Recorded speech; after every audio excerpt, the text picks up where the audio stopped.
What's going on? Uh, Something I recently started to do.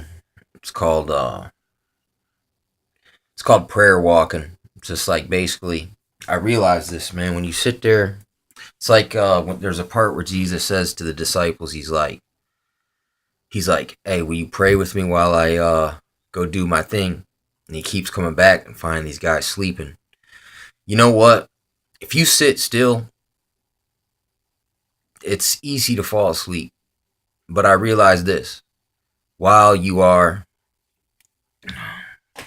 while you are freaking walking, it's hard to fall asleep. And another thing, once you start to recognize the spirits around us that affect your neighborhood, your state, your country, the world, and that there's really nothing, there's no physical way you can really fight any of these things. I mean, there's little things you can do that might make a little difference, but in the long run, you're missing the big freaking picture.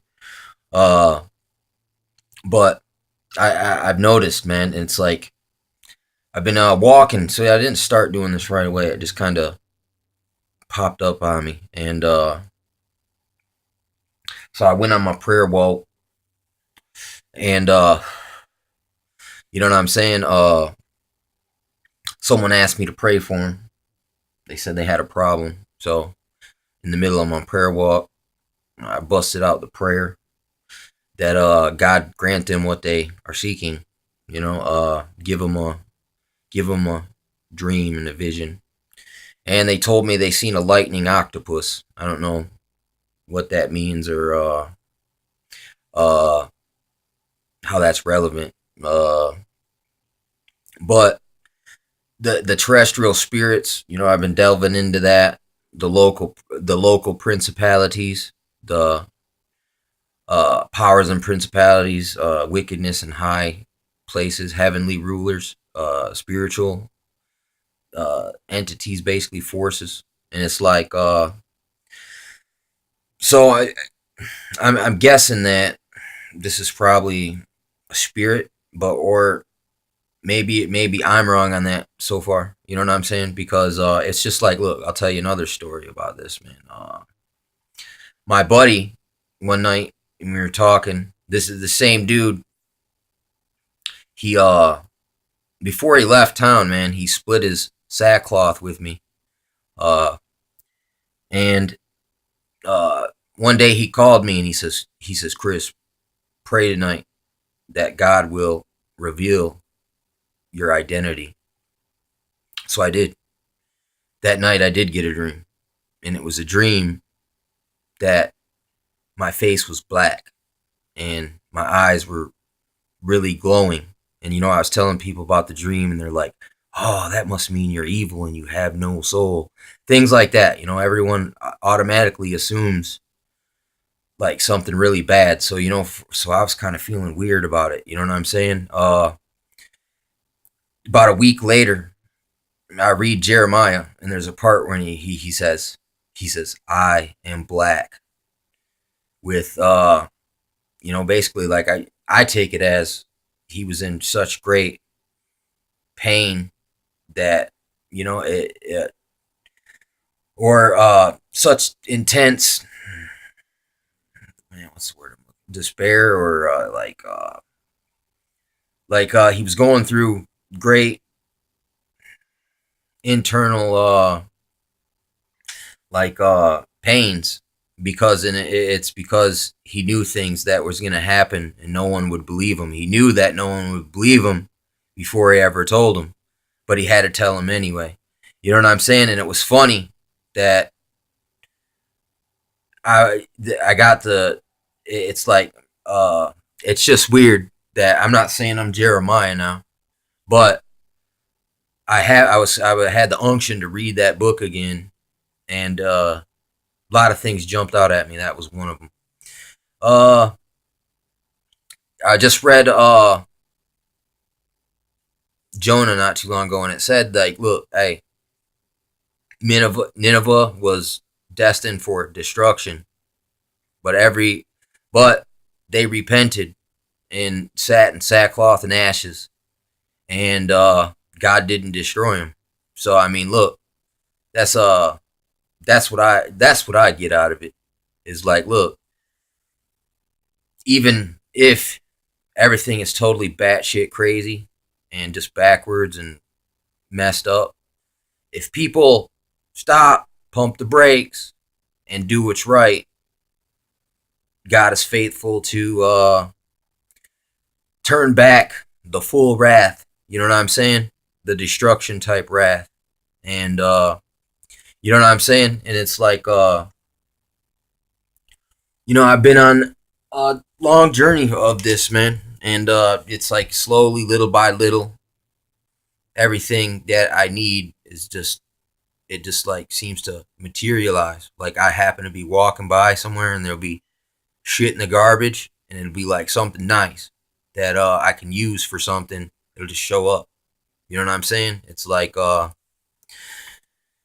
same thing, but like with this. But in the meantime, I was still doing my own searching these things out. So it's not like total intervention. It was just more or less it's like sometimes you need someone to intercede for you. And that's exactly what my buddy dude he said, I'm going to pray for you tonight that you know what I'm saying, that you get a revelation of who you are. You know what I'm saying? And it was a dream where my face was black, but my eyes were I could see my eyes. You know what I'm saying? And it was weird. I thought maybe that meant, oh, I'm a black person, or something like. But no, that wasn't what it is. Uh, it's just you gotta humble yourself. I mean, are you so proud that you're afraid to look stupid to regular people for the sake of God, for the sake of your own soul? You know what I'm saying?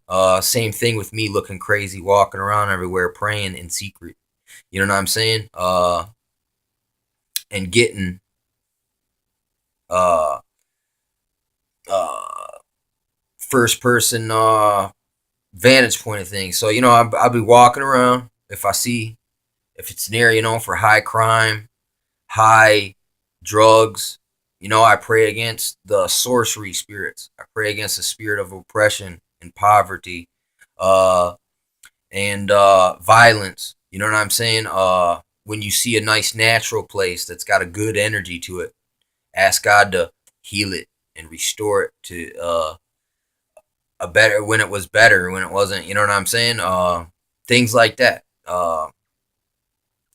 You it's I don't know, man. It's kind of like you got to let the spirit lead you and compel you, and then when people ask, do what they ask. It's like if I wouldn't have prayed myself on with my buddy, would I have had the dream?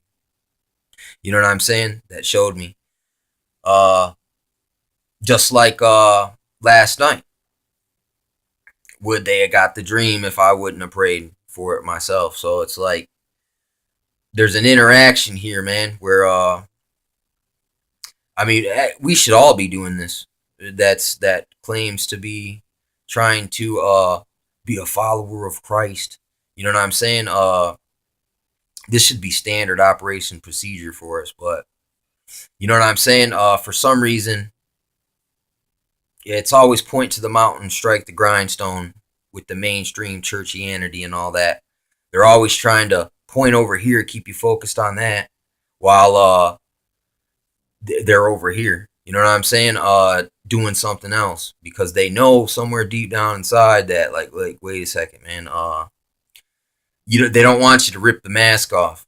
You know what I'm saying? And see who they really are. And sometimes they're unaware of it, just like I was unaware. Well, I mean, I was aware, but I wasn't fully aware until someone else asked me to ask. You know what I'm saying? And then uh, it it came. Shit happens, but some shit is like is meant to happen. You know what I'm saying? So yeah, man, it's like do prayer walks. If you want to be fervent in prayer, if you want to go pray on your bed, probably end up falling asleep. But I mean, at least out of 10 times, if you're praying on your bed for a long period of time, chances are you're gonna fall asleep here or there before you have a good session. And I notice if you walk, especially like me, and you walk for like 5 miles, you know what I'm saying? It's like that's a lot of time to throw a prayer in and out here and there. You know what I'm saying? And then it also helps you focus your prayer at something, at an object, at an area, at a problem, at a spirit, at a demon, uh, at demons, like literally, and spirits, and like the Prince of Persia, like that freaking giant star that is in Washington D.C. That's a principality. They invited a principality in to oversee America. You know what I'm saying? For instance, we should all be praying against that every day. You know what I'm saying? Ask God to reverse the curse. You know what I'm saying? Uh, and another thing, it's like, look, if you want mercy, then you be merciful. You know what I'm saying? Pray for those who do deserve it, and pray for those even who don't ask and don't deserve it. You know what I'm saying? Just intercede for them. Ask God to reveal them something. Ask God to, uh, basically it's like when someone tugs on your freaking shirt. You know what I'm saying? Uh, Wake them up. Give them compel them. You know what I'm saying? Show them what's really up. Make them ask themselves for the same, a similar process, man. To get a. I heard this one dude say look, what's your problem? And he's talking about he hooks his jumper cables up to the people, and he increases their signal strength. You know what I'm saying? And that's really how this works. I've realized that shingling, it's like, look, if everyone always prays for everyone else, and then these people are praying for you, so you don't even have to pray for yourself. I'll pray for you. You pray for me. You're out of the spirit of selfishness. You're looking outside of yourself first and at the others, because it said, like God says, basically He puts other people here. So how we treat them, if we don't treat them right, well, you're obviously not right with God anyway. And it's stated that way. Like, look, how you think you're right with God, who you have not seen, when you ain't even right with your brother who you got in your life. You know what I'm saying? So for some reason these things are so like overlooked. Like, look, grudge not, lest ye fall into condemnation. So I mean, something as simple as holding a grudge, or even saying thou fool, to calling someone, like, look, hastily saying something to someone and cutting them down, or helping put another chip on their shoulder. You know what I'm saying? Instead of trying to build them up and walk them through it with mercy and patience and loving kindness and long suffering and charity and all that. You know what I'm saying? People want to talk all that law, but don't want to operate out of mercy and charity and love and brotherly kindness and all that. They're kind of really like, look, stuck up in a way. And that's kind of like, look, that's not the spirit that Jesus operated in. He said, hey, who's in need of a physician? Unless, other than